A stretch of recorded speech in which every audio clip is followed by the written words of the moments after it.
여러분의 구독은 영상을 제작하는 데 큰 힘이 됩니다. 영상을 보시기 전에 구독과 좋아요 꼭 부탁드리겠습니다. 아울러 회원이 되시기를 원하시는 분들은 유튜브 채널 홈피 구독 옆에 있는 가입 버튼을 눌러주시기 바랍니다.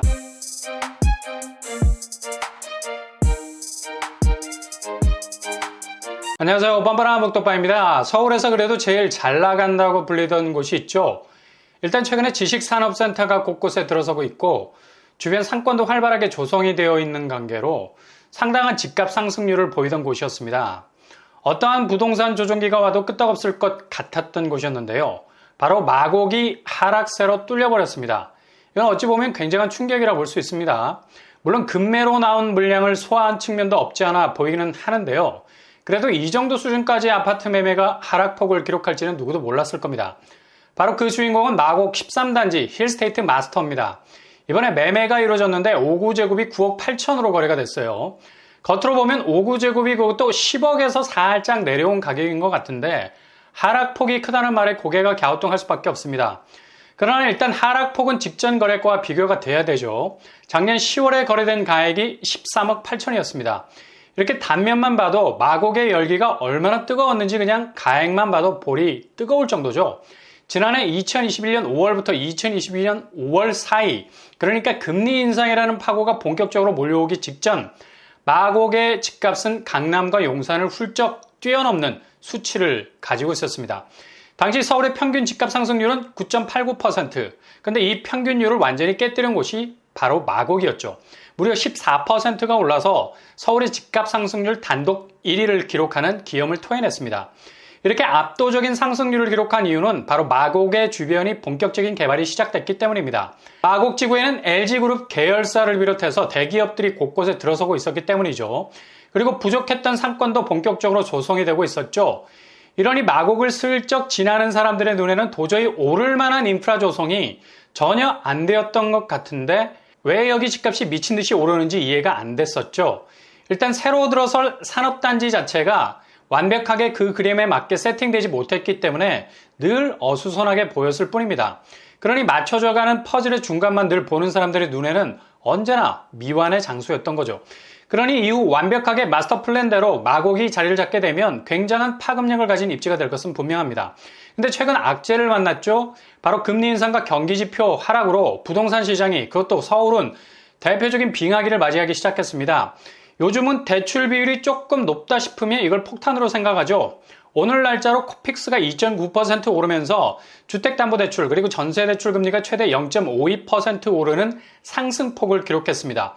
이것도 그냥 중간마디까지 온 거죠. 마침표를 찍지 않았다는 겁니다. 그러니 누가 대출을 레버리지로 생각하겠어요. 그냥 많이 받을수록 시한폭탄이라 생각하는 거지. 여전히 부동산 심리는 아직도 집값은 너무 비싸답니다.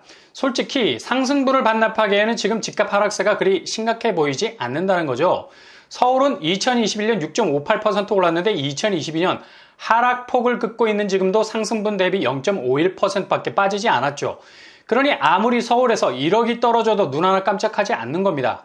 그리고 다시 부동산이 반등할 시점은 아직 1년 이상 정도 남았고요. 그러니 이런 하락기에 집을 사려는 사람들의 마음은 더욱 추워져 가는 거죠.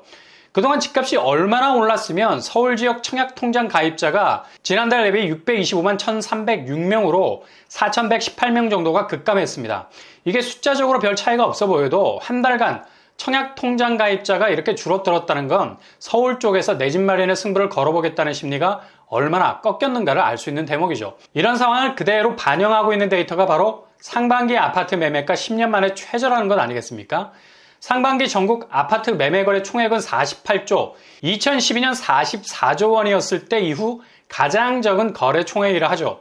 그만큼 거래 총액이 줄었다는 건 당연히 거래가 없었다는 걸 뜻하고요. 이와 연동해서 아파트 분양 지수도 상당히 많이 떨어져 있는 걸 볼 수 있습니다. 주택산업연구원에 의하면 아파트 분양 전망지수가 수도권이 53.7, 전국이 61.3으로 나타납니다. 기준선 100보다 낮으면 시장 전망이 부정적일 수밖에 없다는 걸 뜻하죠. 상황이 이렇다 보니 서울에서 신생 입지라 말해도 과언인 마곡이 그냥 직격탄을 맞은 거죠. 무려 직전 거래가에 비해서 4억 정도가 떨어진 곳이 나오는 아주 보기 드문 현상이 나타나고 있는 겁니다. 지난주 동탄에서 4억이 빠진 곳이 있었죠. 바로 동탄역 시범 하나, 꿈의 그린 프레스티지. 최고가를 찍었을 때 가격이 14억 3천. 근데 최근에 거래된 가격 10억. 동탄도 굵직한 교통호재가 있음에도 불구하고 거의 수직으로 집값이 떨어지고 있습니다. 그리고 인천 송도, 더샵 송도 마리나베이, 자그마치 5개 가깝게 아파트 값이 떨어졌어요. 더샵 송도 마리나베이 84제곱이 기존 11억 4천에 거래가 됐었는데요. 이보다 거의 50%에 가까운 폭으로 6억 5천에 거래됐다는 사실이 국토부 거래 시스템에 신고가 됐습니다. 이렇게 경기권에서 특히 신생 입지를 가진 곳들이 고전을 면치 못하고 있는 상황 속에서 서울 입지를 가진 마곡이 4억 정도 떨어졌다는 건 굉장한 하락 신호라 볼 수 있겠죠. 그러나 이게 끝없는 추락을 의미하는 신호가 아니라는 사실, 그만큼 서울에서 거래가 없다 보니 급급매로 나온 곳이 소화가 되면서 보여주는 일시적인 하락폭일 수 있습니다. 그러나 마곡은 마곡이다 라는 말을 무색하게 할 만큼의 하락폭을 보인 건 다소 충격에 가까운 일이 될 수 있겠죠. 그러나 한 가지 중요한 사실은 거래 절벽이라 하지만 이렇게 가격을 후려칠 정도로 싸게 나오는 물량은 바로 누군가가 물어간다는 거죠. 그러니까 물밑의 수요는 늘 살아있다는 겁니다. 아무리 엄동설안의 강이 열어도 그 밑으로는 여전히 강물이 흐르죠. 3, 4억 낮게 나오는 물건은 바로바로 누군가가 매수를 한다는 겁니다. 분명 대출 이자 때문에 매수 타이밍이 애매한 분위기이지만 확실하게 낮은 매물이 나오면 적극적인 매수가 이루어진다는 얘기. 이분들은 저점에서 진입, 이후 고점을 노리겠다는 전략이 분명한 거죠. 그러니 너무 거래 절벽 일변도의 부동산 분위기에 쓸려갈 필요가 전혀 없습니다. 지금이 골든타임이죠. 뭔가 완고하게 자리 잡고 있을 때는 파고들 틈이 없지만 흔들릴 때는 균열이 생기고 틈이 보이거든요. 너무 저점을 때리는 시기는 피하되 이후 하락 일변도의 피로도가 몰려오기 시작할 즈음에는 적극적인 매수 타이밍을 가지고 공략하셔야 되겠습니다. 이렇게 마곡이 충격적인 4억 하락이라는 모습을 보이고 있으면서 강서구 전체 부동산 지표도 13주 연속 하락세를 보이고 있네요. 아파트 매매 수급 지수가 서울이 84, 100 이하라는 수치를 보이면서 빙하기로 가고 있지만 겨울이 지나면 반드시 봄은 오게 마련이죠. 꽃이 만발한 시기를 엿보셔야 된다는 겁니다. 폭락에 가까운 장은 오지 않을 겁니다. 그러니 타이밍 싸움에서 이길 수 있는 예리한 눈으로 구축과 신축, 막론에서 가장 경쟁력 있는 집을 캐치할 수 있기를 바랍니다.